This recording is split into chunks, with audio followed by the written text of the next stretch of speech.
Hello guys, स्वागत है आपका स्टडी विद अमन कूल में। आज हम लाए हैं director of education university of Delhi की वर्कशीट नंबर 10 जो कि क्लास 8 के लिए है। सब्जेक्ट आपका सोशल साइंस है और सोशल एंड पॉलिटिकल लाइफ की बुक से है। ये डेट 28 अक्टूबर की वर्कशीट है आपकी। आप अपना नाम लिख लेंगे और अपनी क्लास टीचर का नाम लिख लेंगे। Salient features of Indian constitution number 3।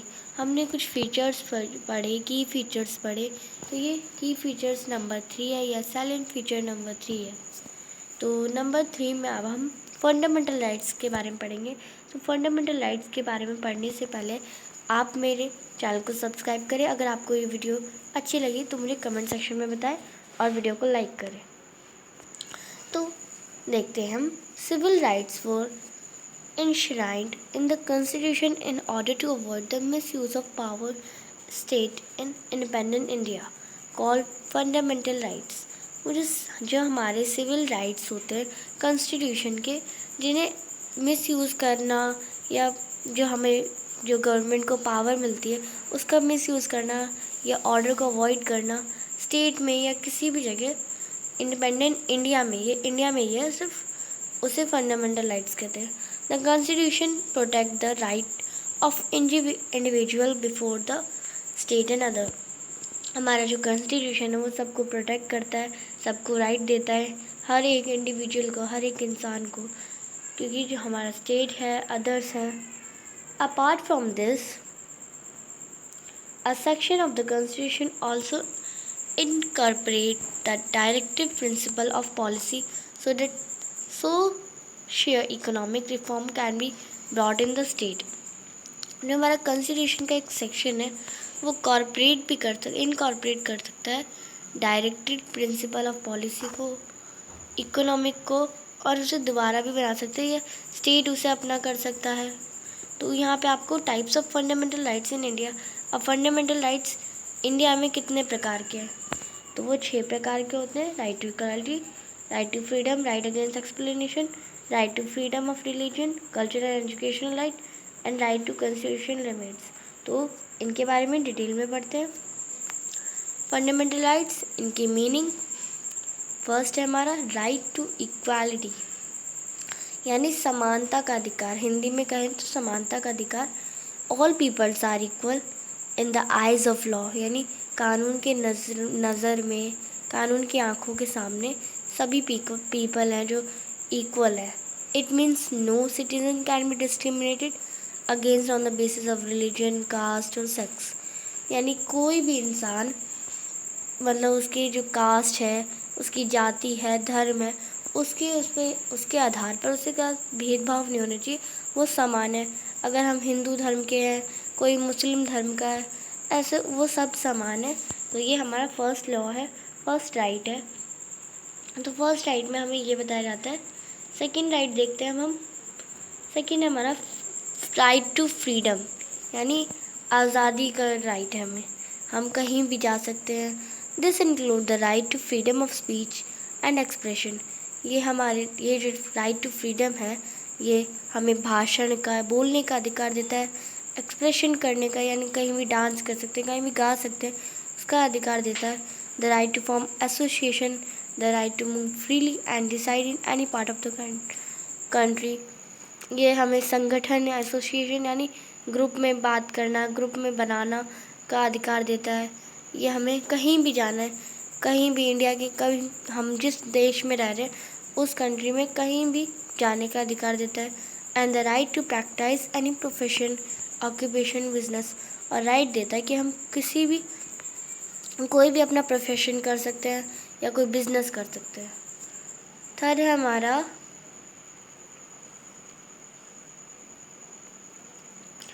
हमारा राइट अगेंस्ट एक्सप्लोरेशन।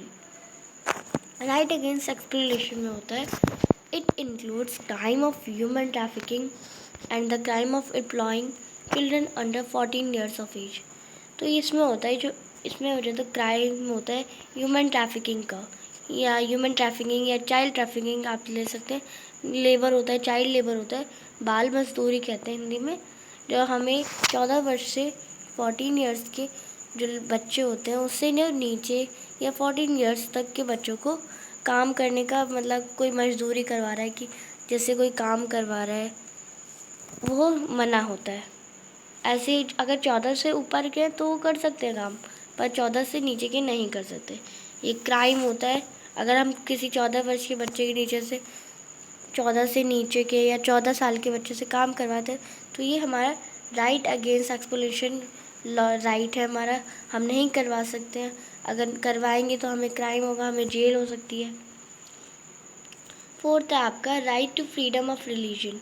अब फ्रीडम का हमें रिलीजन है, हमारा जो धर्म है उसका फ्रीडम हमें कहाँ से मिलता है। अब इसके बारे में पढ़ते हैं। Right to freedom of religion, every person has the right to practise, profess and propagate the religion of their choice. यानी हर इंसान को अधिकार है कि वो अपना प्रोफेशन, अपना रिलीजन कुछ भी अपनी तरफ से चूज़ कर सकता है। अगर हम हिंदू हैं तो हम मुसलमान भी बन सकते हैं, हम क्रिश्चियन भी बन सकते हैं, हम सिख भी बन सकते हैं। हमें अपना राइट है कि हम अपना रिलीजन, अपना धर्म चुनें। फिफ्थ है आपका कल्चर एंड एजुकेशनल राइट्स। अब कल्चर एंड एजुकेशनल राइट्स में क्या होता है, इसमें हमें जो एजुकेशनल राइट्स होते हैं, हमें पढ़ने का अधिकार होता है। It is set in the constitution that all minorities, religious, linguistic can set up their educational institute in order to preserve and develop their own culture. मतलब कॉन्स्टिट्यूशन में कहा गया है कि जितने भी धर्म के लोग हैं, कितने भी जाति के लोग हैं, धर्म के लोग हैं, अलग प्रकार के लोग हैं, वो अपना एजुकेशनल सिस्टम रख सकते हैं। जैसे हमारे हिंदू का स्कूल होते हैं, मुसलमानों के लिए भी अलग स्कूल होते हैं बच्चों के लिए, ऐसे सिखों के लिए भी अलग होते हैं। ऐसे आपके जो मोमडन लोग जो होते हैं वो कहीं और जाते हैं, सिख के जैसे गुरुकुल हो सकता है, गुरुकुल जाते हैं। तो ये हमारा कल्चर एंड एजुकेशन राइट है कि हम किसी भी कल्चर, किसी भी रिलीजियस के बच्चों को या किसी को भी हम अपना एजुकेशनल या हम अपना एजुकेशन इंस्टीट्यूशन बना सकते हैं और डेवलप कर सकते हैं, उसे बचा सकते हैं, प्रिजर्व कर सकते हैं अपने ओन कल्चर में, अपने ओन रिलीजन में।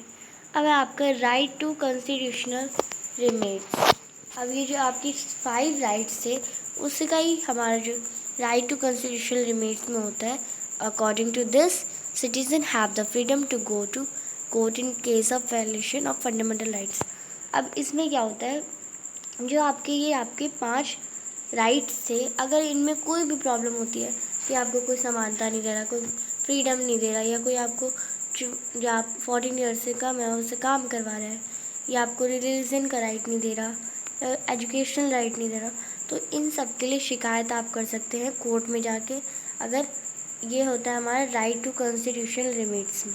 तो ये आपको यही बताया गया है कि अकॉर्डिंग टू सिटीज़न फ्रीडम, यानी उन्हें आज़ादी है जाने की कोर्ट में अगर कोई भी विलेशन हो या कोई भी अपराध करे, फंडामेंटल राइट्स को ना माने या ना करे पूरा, तो ये होता है हमारा राइट टू कॉन्स्टिट्यूशनल लिमिट्स में। अब सेकुलरिज्म क्या होता है?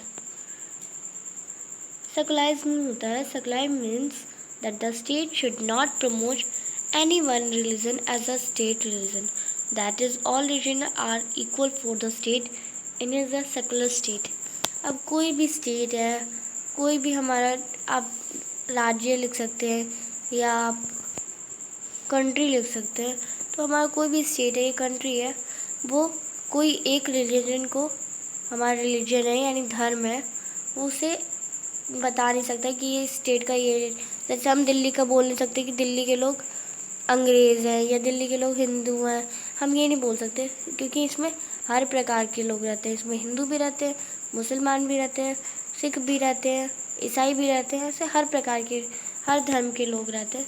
तो हम इसे बोल नहीं सकते कि दिल्ली हमारा, जो हमारा दिल्ली है वो हमारा एक सेकुलर स्टेट है या नहीं। तो हम कह सकते हैं कि हमारा जो दिल्ली है वो सेकुलर स्टेट है, कि जो हमारा सेकुलर स्टेट होता है वो नहीं प्रमोट करता कि किसी भी राज्य को, किसी भी कंट्री को एक रिलीजन होने का। A state religion that is all religion are equal, क्योंकि सभी धर्म समान है हर स्टेट के लिए। तो इसलिए हमारा जो इंडिया है वो एक सेकुलर स्टेट है। यानी धर्मनिरपेक्ष आप कह सकते हैं, धर्म का सभी धर्म को मानने वाला स्टेट है। स्टेट या आप कंट्री लिख सकते हैं यहाँ पे, क्योंकि हमारा इंडिया एक देश है, स्टेट नहीं, राज्य नहीं है, कंट्री है, तो आप कंट्री भी लिख सकते हैं। अब आपको एक एक्टिविटी दी है, right the fundamental rights related to this.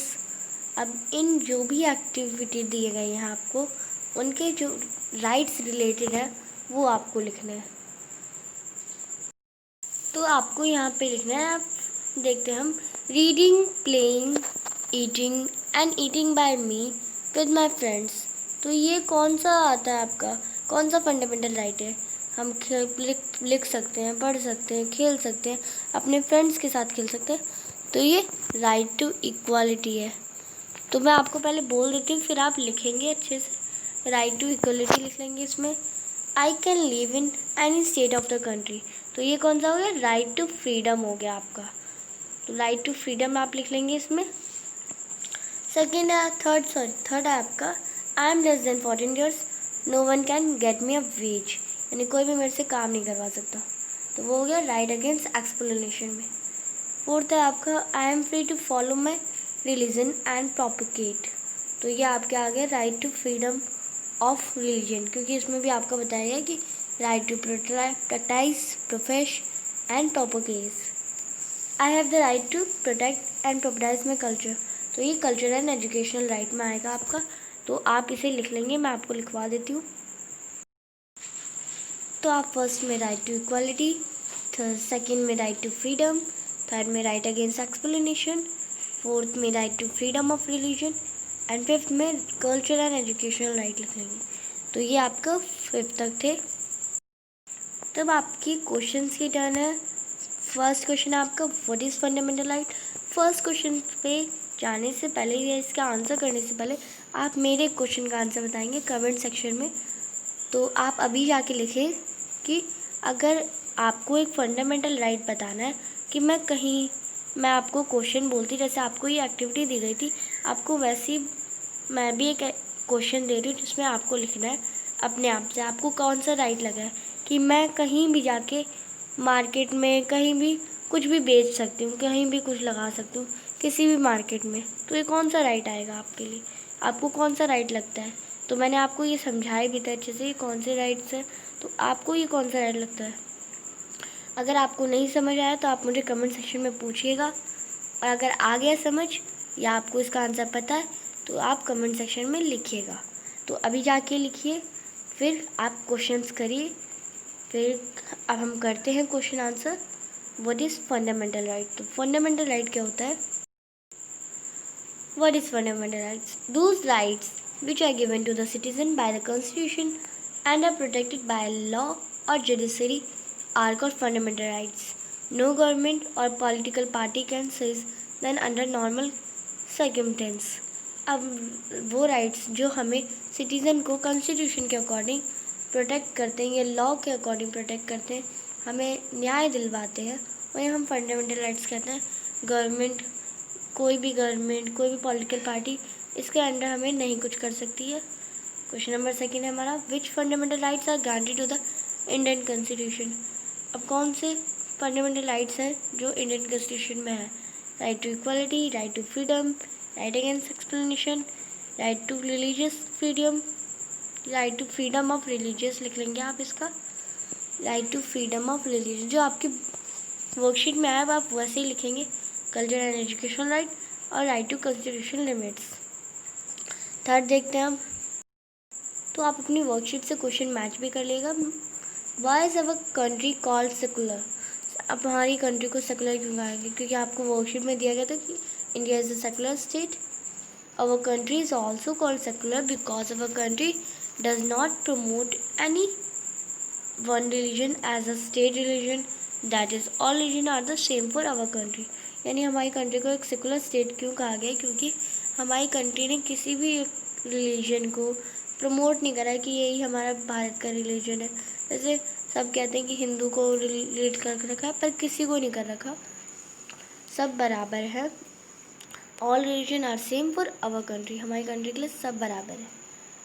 फिर है आपका, why are the fundamental rights of citizen necessary. अब फंडामेंटल राइट्स ज़रूरी क्यों है?